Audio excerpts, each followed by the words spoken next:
Content creators wenzangu, bila shaka hamjambo. Nasema hii tabia acheni, kama mwezi kuacha basi punguzeni tabia ya matusi. Inatupunguzia heshima kama wapwani, kama Wamijikenda, kama Wadigo, kama Waislamu.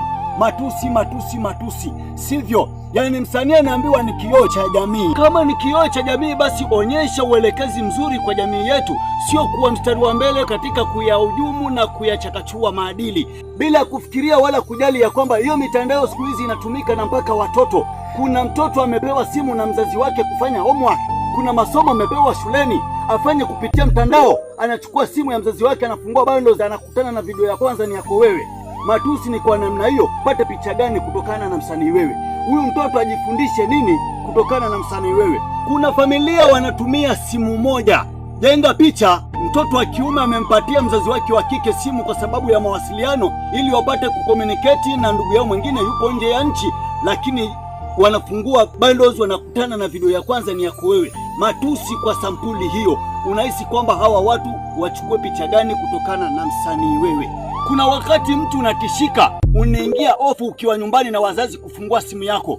Unaogopa kuingia kwenye mtandao wakati uko mbele ya wazazi, kwa sababu unahofia nisije nikafungua bundles nikakutana na video ya mtu fulani. Kama lazima basi umtukane mtu ama mwenyewe unapenda tu kwa raha zako, ni hobi yako, basi tumia lugha fiche. Kila kitu kina majina mawili. Mavi huitwa choo cha nyuma, mara ukasikia choo kikubwa. Matako huitwa makalio, mara ukasikia kuna tendo la ngono. Haya yote ni majina unaweza ukatumia na watu wazima tutakuelewa ulichokimaanisha. Si lazima utumie jina la matusi moja kwa moja, na watoto hapo utakuwa umewaziba, hawajui kinachoendelea. Kwa nini utukane moja kwa moja? Yaani ukachukua muda wako, ukachukua na simu yako ukae pembeni na kusasambura uchi wa mwanamke, usasambure uchi wa mwanaume, alafu urushe mtandaoni. Ama tuseme nyinyi ndio maagent wa wale madevil. Tuambieni kama nyinyi ndio mawakala wa mashetani, maana hatuwaelewi. Mmezidi, mmekaza buti kabisa, mnahakikisha kwamba mnapromosha maadili. Laiti kama ingekuwa ni watu wakuja, watu wa nje, labda wazungu, pengine watu kutoka magharibi mwa Kenya, tungeungana kuwapiga vita, tukasema hawa wanatuharibia maadili yetu, wanatuharibia na kutupotoshea jamii yetu. Lakini ni sisi wenyewe ndiyo tumekaza buti, tuko mstari wa mbele kabisa kuhakikisha kwamba tunapromosha maadili. Inna lillahi wa inna ilaihi rajiun. Nayasema haya kwa maumivu na masikitiko makubwa.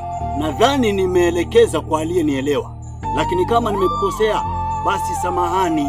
Ela nimesema tuacheni video za matusi, content za matusi tuacheni. Haswa wewe msanii ni kioo cha jamii. Uielekeze jamii yako palipo pazuri, na sio ukazabuti kuipotesha jamii yako mwenyewe. Wewe acha bwana.